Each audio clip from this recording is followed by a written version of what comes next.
Buonasera e ben ritrovati con l'informazione flash di New Sicilia. Vediamo insieme i titoli più rilevanti del pomeriggio.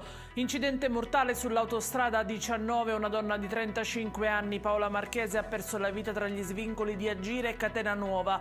La vittima viaggiava in auto col marito al momento del tamponamento con un altro mezzo, 2 i feriti.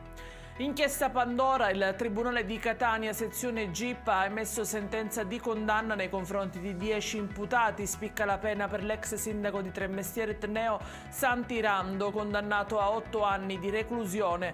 Le accuse per i coinvolti sono di corruzione, concussione, associazione a delinquere e abuso d'ufficio. Inchiesta Mercurio, il deputato regionale Giuseppe Castiglione passa dal carcere ai domiciliari. Il Tribunale del Riesame di Catania ha accolto la richiesta dell'avvocato Salvo Pace. Per il politico finito in manette lo scorso 24 febbraio, l'accusa è di voto di scambio politico mafioso.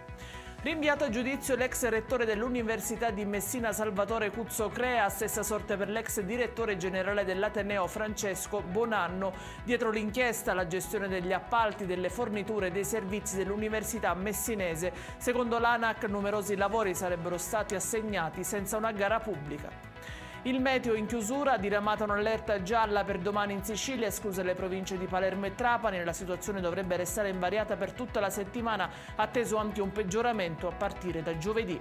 Ed è tutto per questa edizione. Vi ricordo come sempre che i dettagli su queste notizie li trovate sul nostro sito www.newsicilia.it.